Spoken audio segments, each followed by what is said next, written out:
Welcome to the World Cup 2021. This week begins our anniversary year of 20 years of Enactus World Cups. In this session, Food for the Planet, we'll hear from business leaders and the actions needed for sustainability.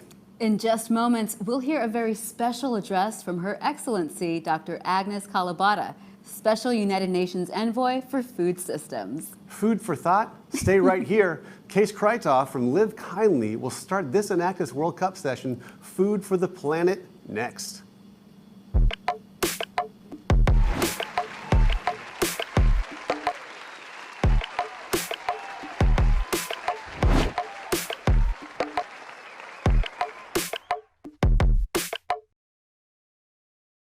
The Amazon is burning.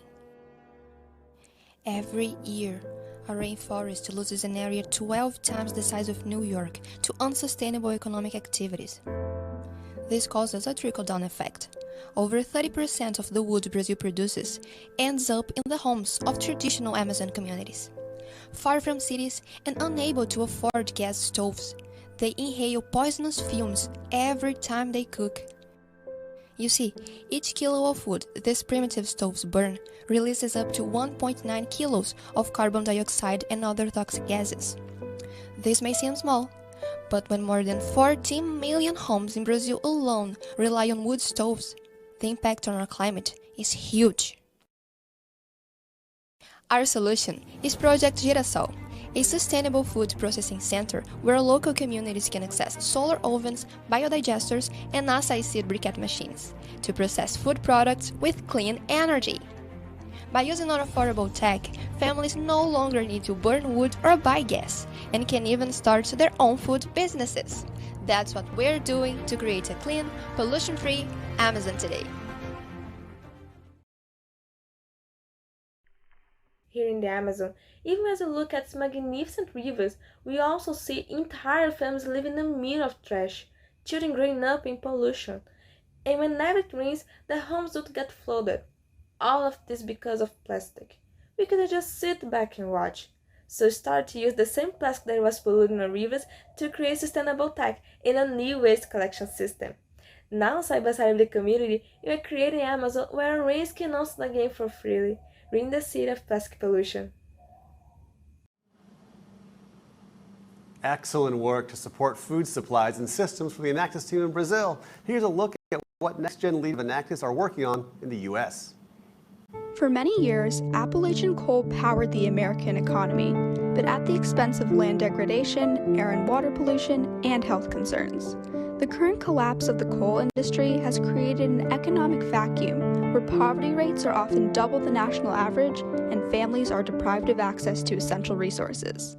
Enter Project Appalachia. We've cultivated an approach to revitalize and rejuvenate the Appalachian community by providing steady employment and creating a sustainable farm-to-market system, all through the power of regenerative agriculture.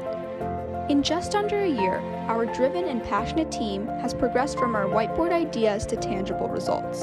We've researched our target audience, interacted with industry professionals, tackled our finances, and partnered with Sprouting Farms, a pioneer in small-scale organic farming, to begin our journey in West Virginia. Our solution will redefine the regional food system, increasing access to local, healthier foods across the Appalachian region. Regenerative agriculture keeps the soil healthy, the vegetables healthier, and the people healthiest. Hello everyone, I'm Matan Dubnikov, the project manager of Project Appalachia. Our team brings together different backgrounds, majors, and perspectives to our effort in using sustainable agriculture and food as tools for good in Appalachia. Since our inception, we've learned through experiences with one another, communities struggling through the pandemic, and farmers looking to redefine food systems that the best way to enact change is to give everyone a seat at the table. Please welcome former Enactus board chair from Live Kindly, Case Krytov.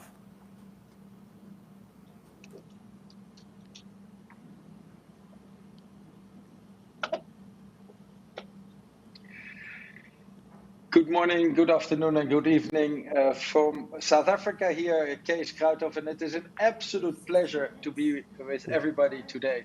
For me, the World Cup of Enactus is always the highlight of the year, And, let me introduce myself. I'm the former chair of the Enactus Worldwide Board. And so it is great to be all together again with I you. love all the My accents in business here. background is that I've been for 27 years part of the Unilever company, and that was in all continents around the world, from Europe to South Africa to China, back to South Africa, Brazil, and the United States.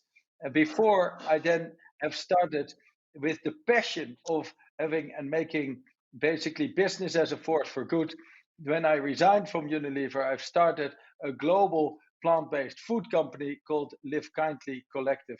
Indeed, in line with the subject of today, and that is, our broken food system. What is happening with actually one of the three most impactful parts of our global infrastructure, where we know is that both the transport, the energy, and the food system needs to truly step change for a better world in terms of inequality and climate change. The United Nations very clearly, in line with the 17 Sustainable Development Goals, has a specific part, and that is the United Nations, the whole program about food. And that is why it is so exciting to be today in this panel. And I am absolutely delighted to welcome at the panel both Alison Taylor and Ian Pinner, who are both working for ADM. Alison as the Chief Sustainability Officer, and Ian as the Strategy and Innovation part. And I'm delighted to have both of them here today at the panel because it is critically important that actually we need to integrate sustainability at the heart of our strategy. That is how we actually make sure is that the total business has as its core of the business has really, sustainability at the heart. And that is why it is so great to have a conversation with both of them. And obviously, ADM, as a renowned business and as a global footprint, really can make a real big impact. Of course, we will talk about things like, the agri part of the food system, because we always talk about food and agri. We, of course, will talk about, taking the animal out of the food system, because we all know is that there is a superior system, which is actually a plant-based system. And so those will be part of our discussions as we will see it. As the British author Ian Foster always said, main facts in human life are five: birth, food, sleep, love, and death. And that is why, talking about the food system always talks and gets so much emotion, because this is about how we actually will feed the 7.7 billion on this planet today. As we know, 8.8 billion by 2030. And that is the critical part of our discussion today. So welcome, Alison and Ian. It is a great pleasure to have you today as part of this panel. Thank you, Keith. Thank you. So, Alison, let's start with you with the first question, and that is sustainability has become a critical factor in global business and certainly is an opportunity in the plant-based and overall food industry. What is driving this and the next wave of growth for you personally, Alison, and obviously for ADM as this global food giant as we have today? Well, thank you, Keith, and greetings everyone from Chicago, Illinois. Certainly, the sustainability subject is near and dear to my heart, but it's not just me or my team inside of ADM who embraces sustainability and is passionate about it. We really have embedded sustainability throughout our organization, throughout our supply chain. We work to drive that every day. It's inspired audiences like this and young people in particular that are really generating a lot of interest in sustainability and saying to companies, we want the proof points. We want to know that you're really embedding this and that you really embrace it, that it's not a trend, it's not something temporary. And certainly within the agriculture space and food, sustainability is essential. If you think about it, our business, and we've been around for about 119 years, is absolutely dependent on natural resources. We're dependent on the planet and the health of the planet and soils, and dependent on the health of plants that we provide to our customers that ultimately become the products on your table. We are not a company that owns farms. We actually source from farms or buy from farms. So we're very much involved in the livelihood of farmers, small and big, all over the world. And we take that responsibility very seriously. We take human rights very seriously and the need to be a responsible company and to deliver a responsible product to your table. With respect to our responsibility to the environment, of course, climate change is top of mind for all of us. We have serious commitments about climate change, and you asked, Keys, about the drivers and the influencers of sustainability for us. Certainly, climate change is one of the most important ones. Also, food security. How do we make sure, in the light of growing populations, in the light of extreme events that are brought about by climate change, that we're still able to get food supply reliably around the world? So we have our own responsibilities, our own goals for our own operations to reduce our carbon footprint, to reduce our water usage, our energy usage, and certainly to reduce the amount of waste that we are putting into the environment. Those are serious commitments that we make, and we're in our second generation, so they're not new to us. But we also have commitments to produce sustainable products. So, for instance, we work with farmers to deploy sustainable practices in their farms, which could be avoiding tillage, putting cover crops in place that enhance the health of soils and keep those soils in place.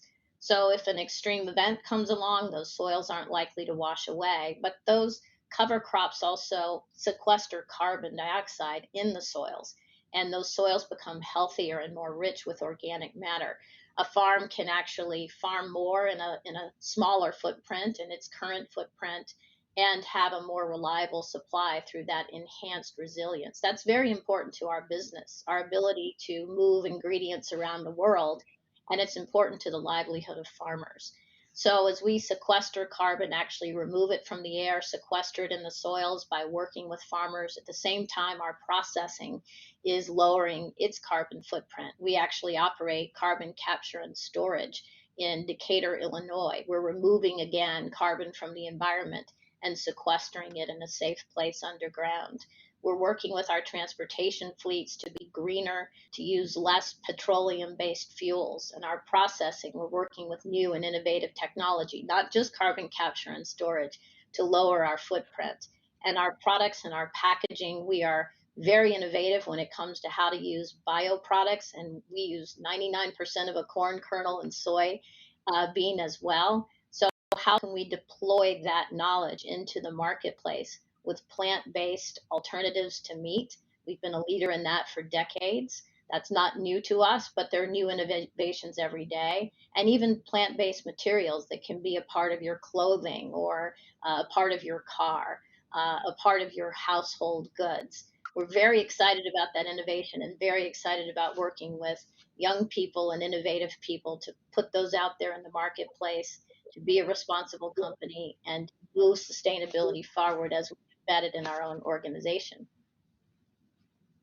Fantastic. And I must say, Alison, what you talk about is obviously very, very essential. 119 years ADM is already there. And it talks about one thing, is that every time, you have the ability to rejuvenate the essence and the purpose of the business, to put it at relevance to society. And when I talk to Juan, who is a key leader also in how we put the totality of the global food collective together, that obviously comes from leadership, and it comes of the urge to continue to rejuvenate the company itself. So Ian, in that sense, let's go to a very specific part on alternative protein. As we know, this part of the industry is booming. 2.1 billion investment only in 2020 in 1 year. And clearly ADM has been on the forefront of this. both with, already in the late 70s, with a veggie burger, and obviously your participation in Brazil. And we just saw in the introduction, what the impact of an animal-based food system does to the Amazon. And so many parts where ADM actually plays a leadership role. So to you, the question, how are you thinking about the trend and what is next, Ian? Thanks, Keith. Yeah, it's great to be here. Thanks very much. And as you said, and Alison said, at 119 years old, you've got to be a company that innovates. And I think that's a legacy of our organization. And as we go forward for the next 119 plus years, we need to keep driving that innovative spirit within the organization. Plant proteins is very much in the center of that. We're super excited about the opportunity that we have to take all of the things that Alison described very well and then use that to help our customers and their customers experience the opportunity through these plant-based ingredients. Um, if you think about the population expansion, it's a big problem that we as an organization are looking to help solve. We're very focused on sustainability, health and well-being, and food security as three megatrends, and plant-based proteins fits into that. One of the most exciting things that's coming through the opportunity today is the advancement of technology. So as you mentioned, in the 70s, we launched the first soy burger, and we've continued to evolve that technology to be able to bring other plant-based ingredients into that, whether that's chickpeas, whether that's peas, whether that's wheat proteins, and so we have a full portfolio that our product development team and our go-to-market teams can develop into applications for our customers. We also developed about 4 or 5 years ago our ventures team because we saw this as a trend that was evolving. And what's fascinating is the youth that's driving new technology and advancement in precision proteins. When you think about fermentation being able to make alternative proteins to maybe animal proteins or the vegetable proteins that we're talking about, the plant-based proteins, there's companies like Perfect Day, who are using fermentation to replace or match dairy proteins, which our ventures team invested in. We've got a very exciting investment in a company called Air Protein that's using fermentation technology to take carbon dioxide from the air and then turn that into protein that we can then use as consumers for nourishment. And I think that's quite incredible when you think about a technology that can take something that we're concerned about as a waste product that's potentially damaging our environment and then convert that into something that we can then provide as nourishment for our customers and the population. It is quite exciting to think about where we can go with that sort of technology.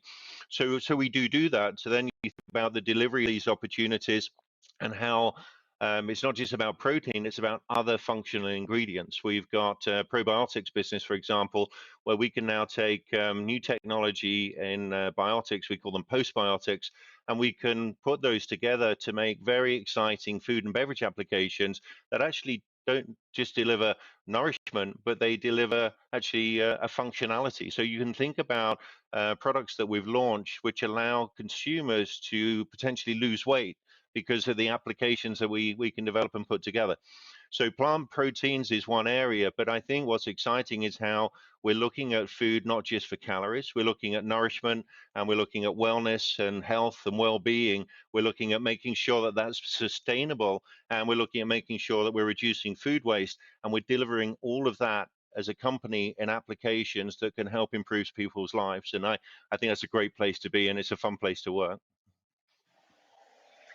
Fantastic, and thank you so much for that. So it is good to see is that there's focus in the agenda, and all of them are really based on impact, including on the plant-based part, which, in my personal opinion, is actually the biggest transformation which is needed. After the digital transformation, we need a protein transformation. Okay, back to you, Alison. So great to hear about ADM's innovation in the intersection of food, health, and well-being, which seems like such a clear match to areas where the Enactus students are focusing attention. Why has ADM chosen to partner with Enactus, and what do you hope students will see, feel, and experience as part of their work on the United Nations Sustainable Development Goals that relate to food? And We are getting a little bit close to time, so if you can summarize that sharply, that would be great. Well, its summary is synergy. You are focused in Enactus on our priorities, and the alignment of your focus on the Sustainable Development Goals is exactly how we're focused as well. Zero hunger, climate action, life on land, decent and economic growth, our equity and our inclusion initiatives as well, our human rights focus in the way we do business in order to deliver a reliable food supply, fuel supply, and utilize our innovative abilities to tackle the mega trends of the world like climate change. Young people are excited about this, and Enactus is aligned with our priorities, so we're very excited about working with you all. Fantastic. Thank you to Alison and to Ian, and of course to ADM. On behalf of Enactus, it is great to have partners like you who are truly all the way from the top integrated into strategy to make sure is that you reinvent and, as being said, for the next 119 years, be a net positive company, and for sure you are leading for that. So a great pleasure. Many, many thanks for your passion and for your impact, and of course, for being a partner to Enactus. Thank you so much, Alison. Thank you so much, Ian. You're welcome. Thank you.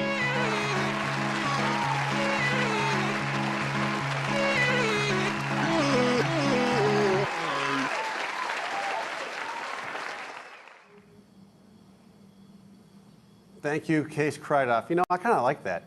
Let's welcome back former two-term Enactus board chair from Live Kindly, Kees Kruidhoff.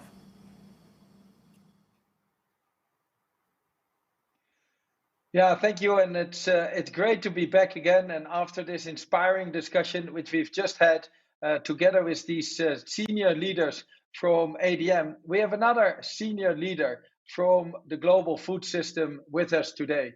And so it's great to welcome Jacobine Das-Gupta as Director Sustainability to lead for lead nutrition of DSM.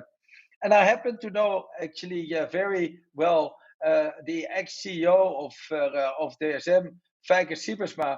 And I must say is that this notion about courageous leadership, where leaders actually really drive for a change in business systems and models, are actually really important. There's now a leadership change has happened, and I must say is that the new two CEOs of DSM are really continuing to drive that agenda forward.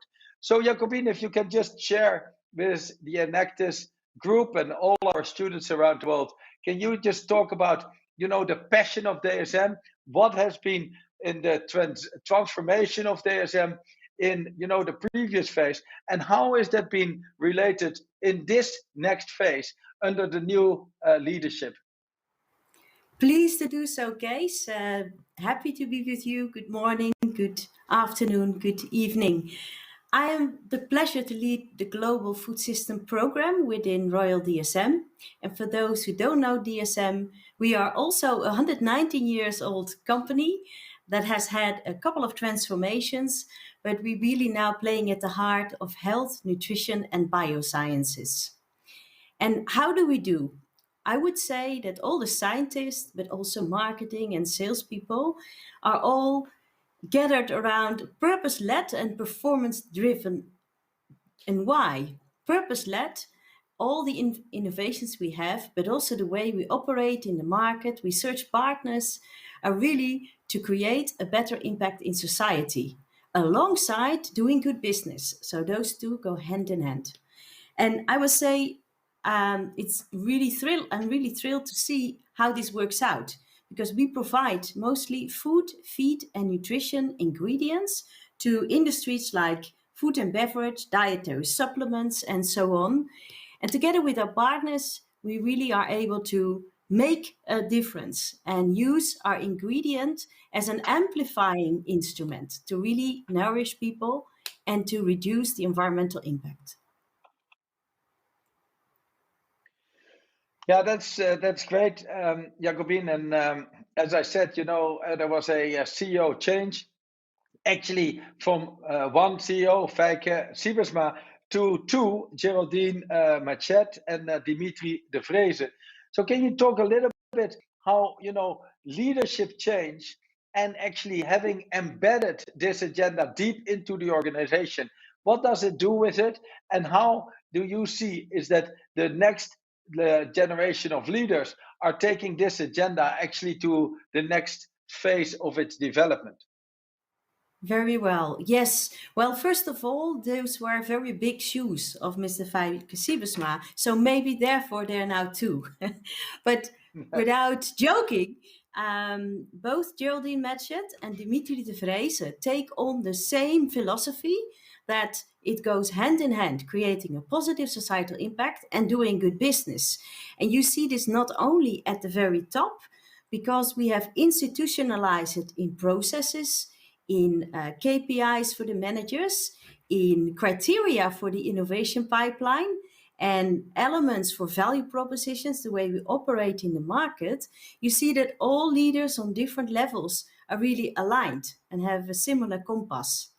And I must say that together with the change of the co-CEOs, but also with all this news about food system transformation, it really sets on a different gear, I would say. And for food systems, notably, I would like to call out climate change related elements, but also public health and inequality. And it even intensifies the clarity, or it increases the clarity for change. So it motivates the new co-CEOs, the process we have in place, but also the same direction, the same compass to steer new innovations and also to search for partners. Yeah, that's great to hear, and I think especially the part about how it is integrated into personal objective setting, absolutely critical, of course. Can you talk a little bit about the acquisition strategy which DSM has had in terms of really shaping and continue to shape its portfolio towards exactly the subject of making a positive impact, to be a net positive company when it comes to being part of the food system? Yeah, in general, I could say the M&A strategy goes hand in hand with the innovation strategy. And at the moment, we are really shifting to a fully health, nutrition, and bioscience company. In the past year, we also had a big divestment of a big materials cluster. And also this summer, we announced in September that we are further moving to a fully nutrition company. So it goes hand in hand, divestments, M&A, and an innovation orientation, which also means that you will probably see much more from us in that area. And then I think about food, feed, and nutrition ingredients, as I said before. Fantastic. So, Jacobine, thank you for being a leader as DSN, and of course also you, like ADM, 119 years, and really continue to rejuvenate and transform. It's a big message to all of the students. It is all about leadership. It is all about making sure is that you continue to transform a company, even if it is 119 years old, always to its relevance in society and making a positive impact, that you give more to society than you take out. That is called a net positive company. And I am sure and excited is that together we can start and listen to Agnes Kalibata. I know her, I've met her many times, obviously, and in part of the United Nations Food Program. And, from Kenya, it's always great to see her personal leadership. This is where you see is that business, governments, and the rest of civil society and NGOs are really coming together for what is needed, and that is a global total food transformation. Just realize is that our old habits are ingrained in consumer behavior. That is what we need to change, and we need to radically change it, because as we said, the current food system is actually responsible for 14.5% of greenhouse gases directly, but indirectly for 45% of the total footprint. This is something which you as an active student, which all these food companies and their leaders can truly make an impact. I always say, it is easy to change the food system, easier than other parts of the global economy, because in every meal you actually make your choices. And that is, why I'm personally so passionate about making plant-based living the new norm, because I truly believe is that helps to change and indeed change climate change and inequality. Over to and back to you, Jeff. Once again, thank you, Jacobine. Thank you. Thank you, Case. That was great. We are now honored to welcome Dr. Agnes Kalibata, UN Special Envoy for Food Systems from the recently convened Food Systems Summit at the United Nations. Ladies and gentlemen, I'm pleased to be with you today for the Enactus 2021 World Cup. I am Agnes Kalibata, Special Envoy for the 2021 Food Systems Summit. I commend Enactus for providing a forum for global business, students, and academic leaders to discuss progress in key areas which align with the framework of the 2030 Agenda. Having convened the 2021 Food Systems Summit last month, it gives me great pleasure to be here to address the topic of food for the planet. Through the summit process, we amplified the importance of establishing sustainable food system to accelerate progress on delivering on the 2030 Agenda and building back better and stronger after the COVID-19 pandemic. We require a radical shift in our food system to promote food and nutritional security. It's true that 1 billion people are going hungry and half the world is living with diet-related diseases. But it's also true that our food systems will need a radical shift to boost nature-positive production, equitable livelihoods, and build resilience to vulnerabilities and shocks. During the UN 2021 Food Systems Summit, we engaged youth from all over the world, which led them to present a youth declaration with commitments that demonstrate the aspirations and hopes for the future of our food system. The Youth Declaration committed to 1. Raising awareness for healthy, nutritious, and sustainable diets in their communities and networks so that people may make informed choices. 2. Supporting, advocating, and acting on climate and biodiversity to drive urgent transformation towards a resilient future. 3. Continued advocacy for fair and decent wages and social protection for people working in food systems. This was great leadership coming from the youth. Youth are building momentum, and momentum for youth-driven solutions is growing too, and it is up to us to remove the barriers they face every day.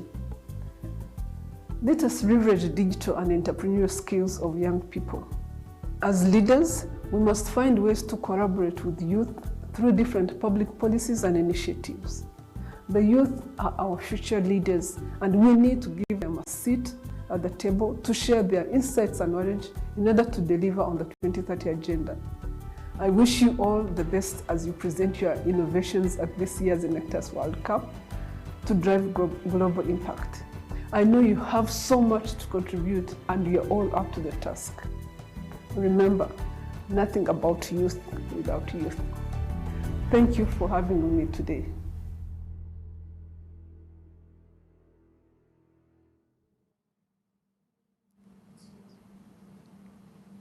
Thank you, Dr. Agnes Kalibata, UN Special Envoy.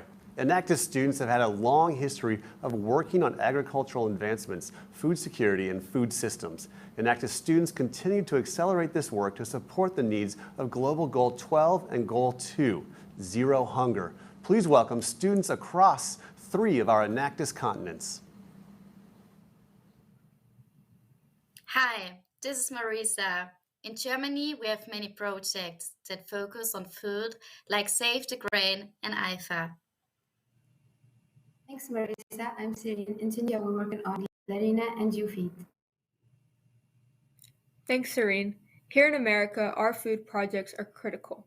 Many people might be surprised to know the amount of hunger and food deserts that exist. There's a clear link to hunger and poverty and having access to nutrition. Hungry kids that can't focus cannot learn, and without healthy children, we can't sustain our cities and rural communities. The Enactus global races are important to students and important to the world. We need more global races to drive real action. We need more good leaders and smart brands that care about the future to take action and race with us. We are working on food projects for nutrition and good health. Thank you, Siren. We are focused on sustainable cities and communities. Thanks, Marisa. Throughout the Americas, we are working on Sustainable Development Goal 12, responsible production and consumption. Now, thanks to ADM and Life Kindly, there's a brand new race for all of us. By popular student demand, we are pleased to announce the Race to Feed the Planet. It's about time. It's about all of us working together on real solutions with real action. You can learn more about the Race to Feed the Planet at the Enactus World Cup student page. Join us. Join us for the Race to Feed the Planet, powered by Enactus, ADM, Life Kindly, and you. Join us. Thank you so much. Visit the EBC student page or enactus.org/feedtheplanet to learn more.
This is the Enactus World Cup 2021.